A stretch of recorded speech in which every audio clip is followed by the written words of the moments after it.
Do these 5 habits for 21 days and your brain will literally start working for you instead of against you.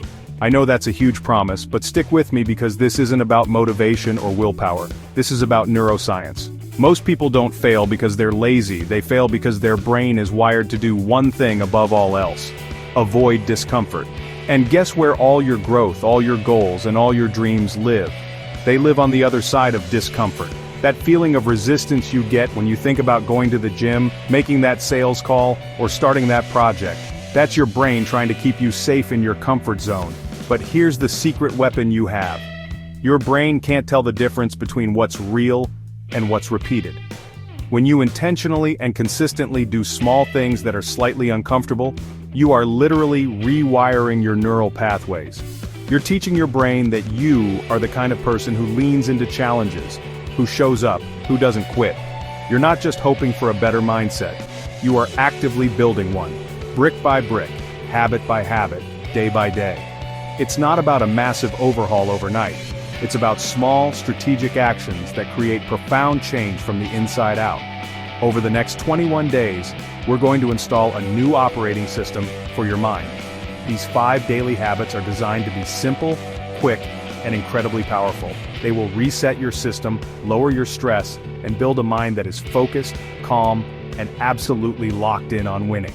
This isn't about adding more to your plate, it's about giving you the tools to handle the plate you already have with more power and intention.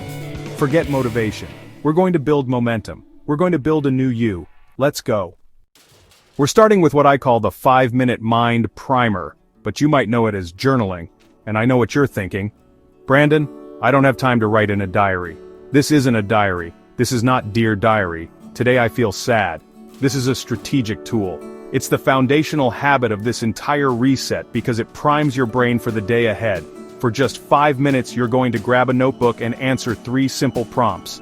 This isn't about writing a novel, it's about activating the most powerful part of your brain, the prefrontal cortex, which is responsible for focus, decision-making, and emotional regulation.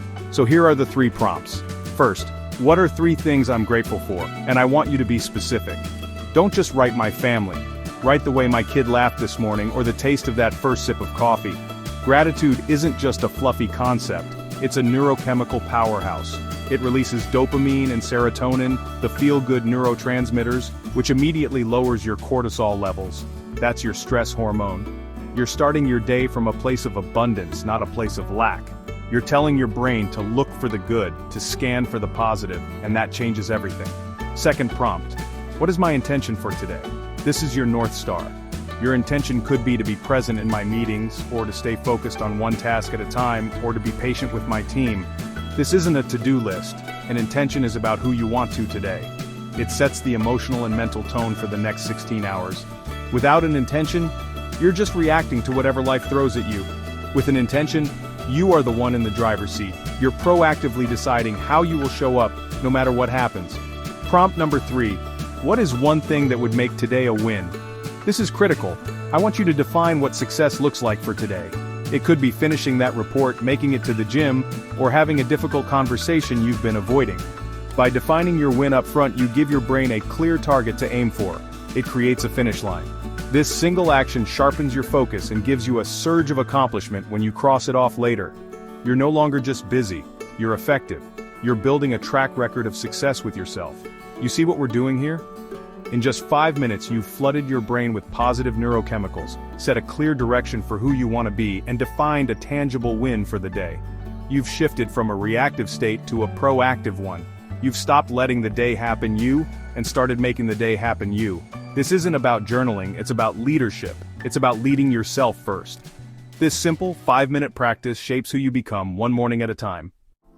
The second habit is one that the highest performers on the planet swear by, from Olympic athletes to Navy SEALs to top CEOs. It's called visualization, or what I like to call mental rehearsal. And before you dismiss this as some new age woo-woo, understand this.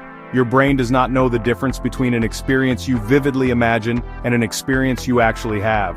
Let me say that again. Your brain can't distinguish between what's real and what's repeated in your mind. This is your superpower. For just 2 to 3 minutes every morning, right after your journaling, you're going to put this to work. Here's how you do it. You're going to sit still, close your eyes, and visualize specific scenes of success. Don't just think about being successful, that's too vague. I want you to get granular. If your goal is to nail a presentation, I want you to see the room, see the faces of the people in the audience, hear the sound of your own voice, confident and clear, feel the clicker in your hand, feel the surge of pride as you deliver your final powerful line, see them nodding, see them smiling, hear their applause. The more detail you can imagine, the more real it becomes to your brain. This works because of a fascinating part of your brain called mirror neurons. These neurons fire both when you perform an action and when you watch someone else perform that same action, but here's the kicker. They also fire when you vividly yourself performing the action. You are literally creating neural pathways for success before you even step into the arena. You're building the muscle memory for confidence, for composure, for excellence, without having to physically do a thing. It's like getting reps in at the gym, but for your mind. So many of us walk into high-stakes situations filled with anxiety and self-doubt because our brain is imagining all the ways it could go wrong. We are rehearsing failure. Visualization is the act of intentionally rehearsing success. You're pre-paving the road to your desired outcome. You're not just hoping you'll be confident, you're practicing the feeling of confidence. You're not just hoping you'll be clear, you're practicing the feeling of clarity. This isn't magic, it's mental training. It's a deliberate practice that builds unshakable self-belief. Think about it.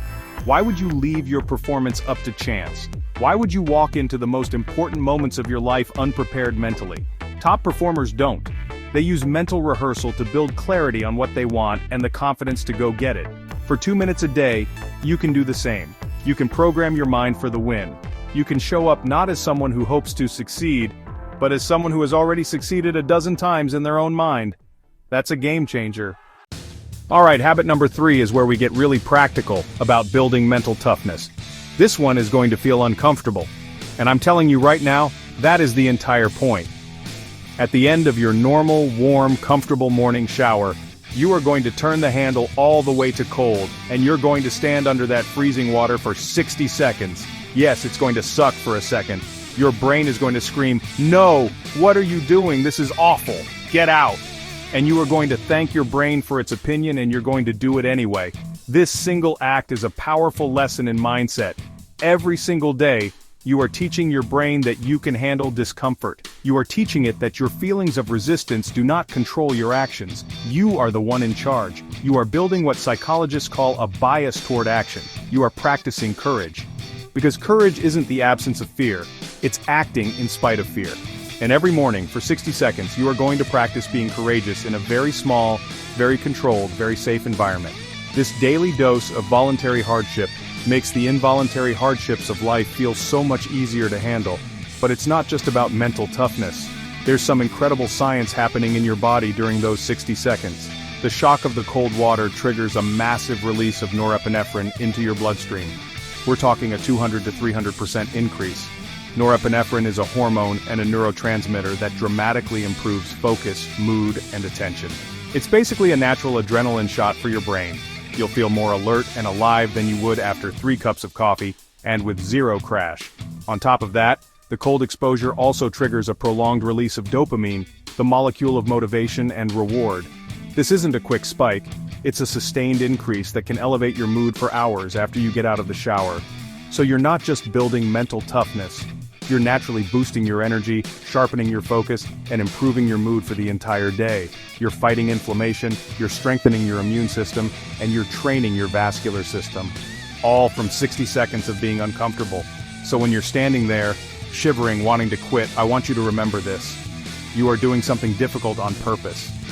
You are choosing hard now so that life feels easier later. You are proving to yourself every single day that you are stronger than your excuses, that you don't run from challenges, you run towards them. This isn't just a cold shower, this is your daily training ground for becoming the kind of person who can handle anything. It's a 60-second ritual that builds a lifetime of resilience. We live in a world of constant overstimulation. Your phone is buzzing, emails are piling up, deadlines are looming. Your nervous system is constantly in a low-grade state of fight or flight. This leads to mental fog, irritability, and burnout. Habit number 4 is your secret weapon to combat this. It's a tool you can use anytime, anywhere to instantly reset your nervous system and bring yourself back to a state of calm, focused clarity. It's called micro-meditation, specifically a technique called box breathing, and it only takes 3 minutes. Here's the technique, it's incredibly simple. You're going to breathe in for a count of 4 seconds, then you're going to hold your breath for a count of 4 seconds, then you'll exhale slowly for a count of 4 seconds. And finally, you'll hold your breath at the bottom for a count of 4 seconds. That's one cycle. Inhale for 4, hold for 4, exhale for 4, hold for 4. I want you to repeat this cycle for 3 to 5 rounds. That's it. You can do this at your desk, in your car before a meeting, or anytime you feel that wave of stress or overwhelm starting to build. What's happening physiologically when you do this is remarkable. This specific pattern of breathing directly stimulates your vagus nerve. The vagus nerve is the main highway of your parasympathetic nervous system, which is the system responsible for rest and digest. When you activate it, you are sending a direct signal to your brain and body to calm down. It immediately lowers your heart rate, reduces your blood pressure, and most importantly, it slams the brakes on cortisol production, that stress hormone that makes you feel frazzled and unable to think clearly. I recommend scheduling this. Put a reminder on your phone for lunchtime. Just before you eat, take 3 minutes to do your box breathing. Think of it as a mental palate cleanser. It clears out the stress from the morning and sets you up for a productive afternoon. Instead of pushing through the mental fog with more caffeine, you're using your own biology to restore your clarity. You're taking back control from the chaos of the day.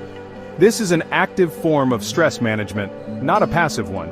This isn't about emptying your mind or achieving some state of enlightenment. This is a practical physiological intervention. It's a tool. It's like a reboot for your brain. When your computer starts glitching, what do? You restart it. Box breathing is the restart button for your human operating system. 3 minutes is all it takes to go from feeling scattered, overwhelmed, and reactive to feeling centered, calm, and in control. Don't underestimate the power of this simple, profound habit. How you end your day is just as important as how you begin it. Most people end their day scrolling mindlessly through their phones, flooding their brains with junk light and other people's drama, which disrupts sleep and primes them for anxiety the next morning. We're going to do the opposite. Habit number 5 is the nighttime reflection. Right before bed, you're going to take out that same notebook from the morning and spend 2 minutes answering 3 final prompts. This habit is designed to extract the value from your day and wire your brain for continuous improvement. The first prompt is, what was one win I had today? I want you to scan your day and find something that went well. It doesn't have to be monumental. Maybe you nailed that presentation you visualized. Or maybe you finally cleared out your inbox. Maybe your win was simply sticking to your 60 seconds of cold water. By consciously acknowledging a win, you're training your brain's reticular activating system to look for positives. You're also getting a small hit of serotonin and dopamine right before bed, which builds momentum and self-efficacy. You go to sleep feeling like a winner. The second prompt is, what was one challenge I faced and how did I handle it? Life is full of challenges. The goal isn't to avoid them, it's to get better at navigating them. This prompt forces you to look at a difficult moment not as a failure, but as data. How did you react? What could you have done differently? This isn't about beating yourself up, it's about building self-awareness. It moves you from being a victim of your circumstances to a student of your life. Every challenge becomes an opportunity to build resilience and emotional intelligence. And the final most important prompt, what is one lesson I learned today? This is where you compound your wisdom. A lesson could be anything. I learned that I'm more productive when I block out my time. I learned that taking a 5-minute walk clears my head. I learned that I need to be clearer when I delegate. By writing down the lesson, you are cementing it in your memory. You are ensuring that the experience, whether good or bad, wasn't wasted. You are creating a personal curriculum for your own growth. Imagine the wisdom you'll accumulate after 21 days, after a year, of doing this. This simple 2-minute ritual does 3 critical things. The win builds your momentum, the challenge builds your resilience, and the lesson builds your wisdom. You're closing the mental loops from the day, which allows your brain to fully rest and recover during sleep. You're not taking the day's stress and anxiety to bed with you. You're ending the day with intention, with reflection, and with growth. This is how you ensure that you don't just live the same day over and over again, but that you get a little bit better every single day. You do this for 21 days and your brain won't be the same. Because now, instead of reacting to life, you're training it. Instead of surviving the day, you're designing it. You're no longer a passenger, subject to the whims of your old programming, your moods, and your resistance. You are the architect. You are building, habit by habit, a mind that is resilient, focused, and aligned with your goals. These 5 habits aren't just things you do, they are a system that changes who you are at a neurological level. Don't get it twisted. This isn't a magic pill. Real, lasting success is never loud, flashy, or instantaneous. It's quiet, it's repetitive, it's boring sometimes. It's the daily deposits of effort that nobody else sees. It's the 60 seconds of cold water. It's the 5 minutes of writing in a notebook. It's the 3 minutes of breathing. These small, seemingly insignificant acts are the atoms that stack together to build something massive, a life of your own design. This is the work. This is how you win. So here's my challenge to you. Try these 5 habits for the next 21 days. That's it. Just commit to the process and watch what happens. Comment below which one you're starting with. I want to know. Share one win you noticed by the end of the first week. Let's create a community of people who are actively wiring themselves for success. And if you want to keep building momentum like this, hit that subscribe button and turn on notifications. Because this isn't a one-time fix. It's a ritual. And remember, success isn't luck. It's wiring. So wire up and get to work.